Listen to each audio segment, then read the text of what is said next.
Hi there, good evening.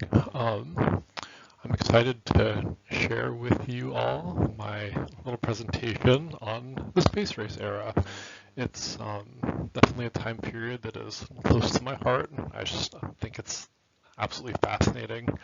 So yeah, for my presentation today, I thought I'd do um, kind of in my view, like the top 10 most historically significant flights of this era, as well as some like fun facts about the crew and fascinating individuals that flew on these flights and did these amazing feats.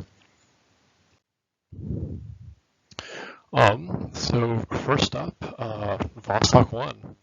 Um, so Vostok 1 was launched by the Soviet Union from Baikonur Cosmodrome on April 12th of the year 1961.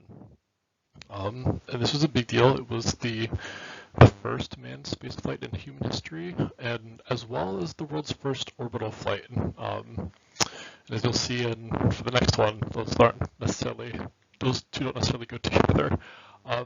So the overall of the flight was about 108 minutes, so a little over an hour and a half.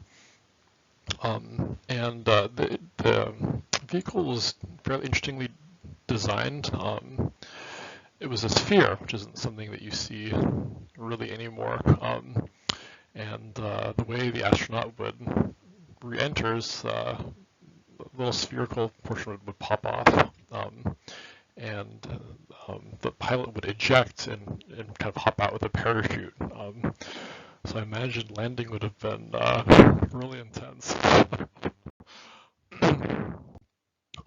So the Vostok 1 flight was flown by Yuri Gagarin, um, who was just absolutely insane. I mean, first human being to strap himself to a missile and just go for it. Just an absolute hero in my books, and apparently to the Soviet Union too. He got the Hero of the Soviet Union honors.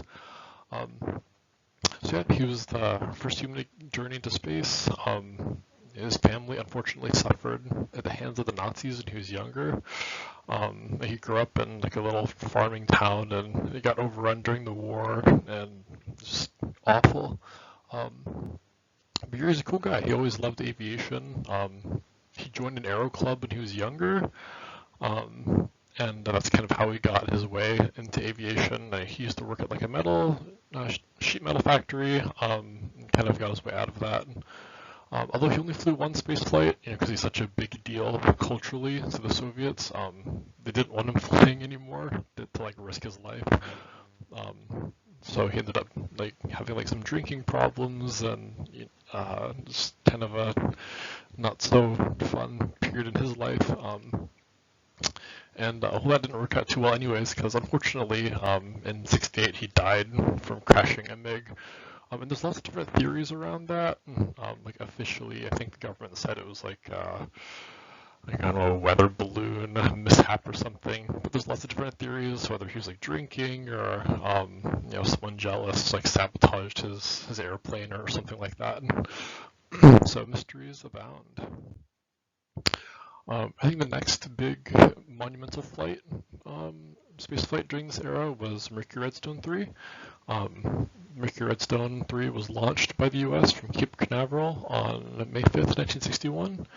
And it was the first American space flight that was manned, although unlike Vostok 1, it was only suborbital. So instead of going like around the planet totally, it just did a little hop and back down. So it lasted just under 16 minutes.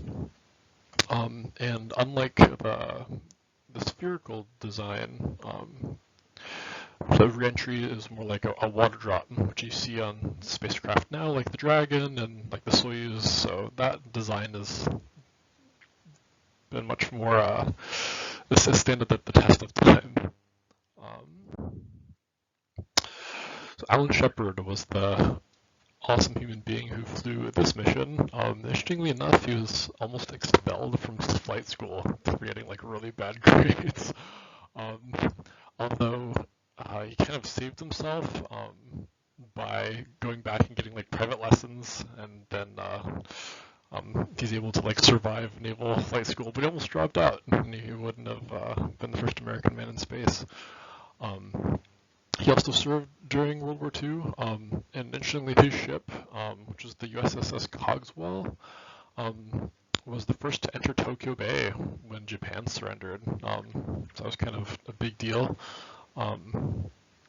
And another difference with Vostok 1 was that Shepard actually took control of his spacecraft during the flight and did some maneuvers, whereas Gagarin's flight was completely automated and he didn't really have any control over that one.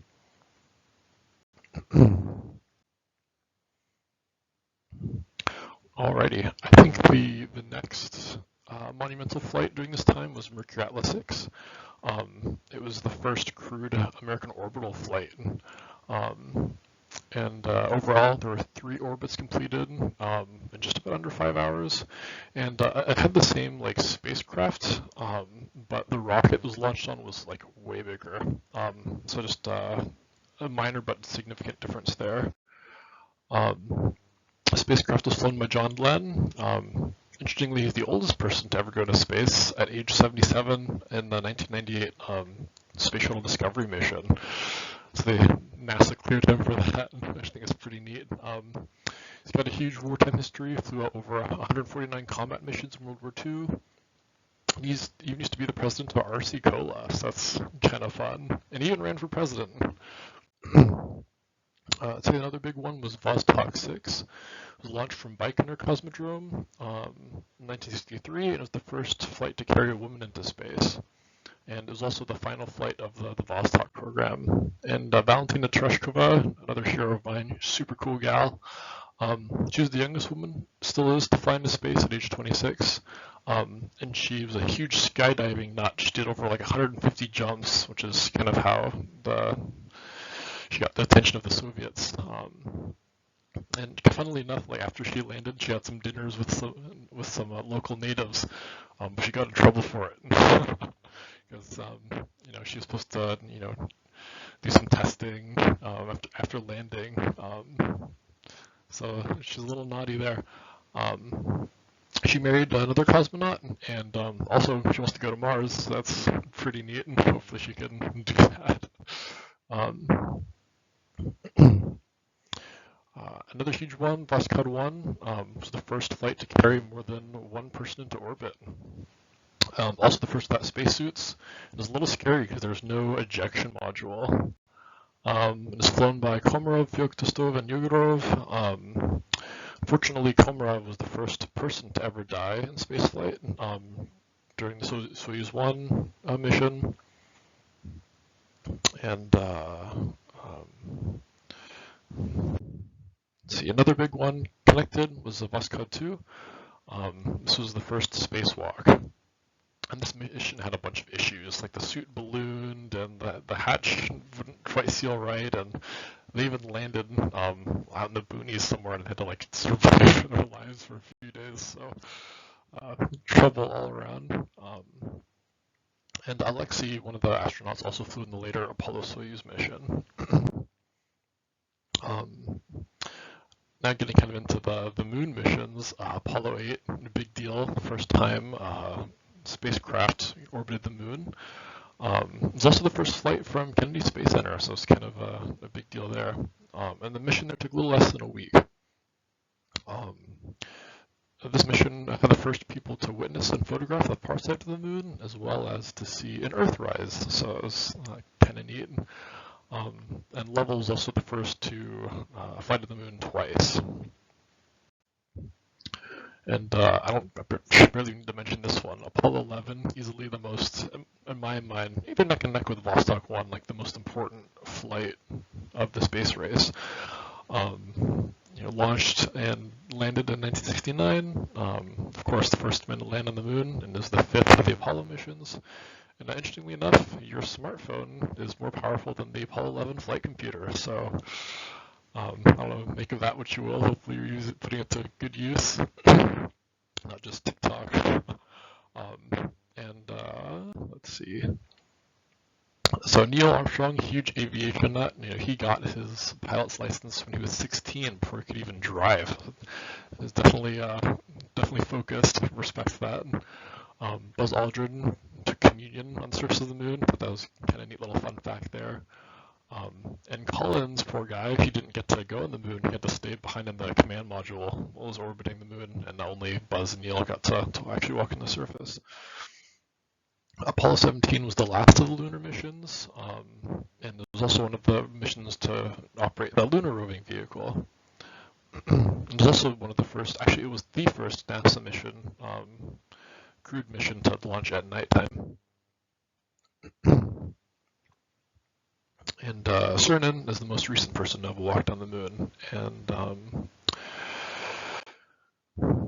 I think the last one that's really important, in my view, I think is kind of like the conclusion of the space race, is the Apollo-Soyuz joint mission, which I think is really neat. And it's kind of a peace symbol between the two big superpowers.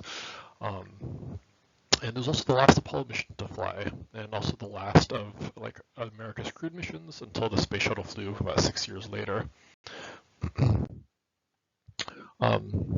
Some neat facts about these guys. I think Slayton became NASA's first chief of the astronaut office, which is kind of like the senior leadership position for astronauts in NASA.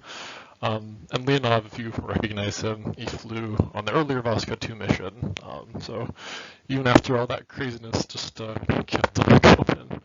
Pretty respectable. So yeah, this is kind of my presentation. Just I think 10 of the most important missions during the space race, and just some neat little facts about the amazing human beings that flew these missions. Yeah, I hope you enjoyed the presentation and go watch some others. I know people have made some really cool ones. And sources, of course. Anyways, I hope you have a lovely rest of the day, and thank you for enjoying my presentation on the space race.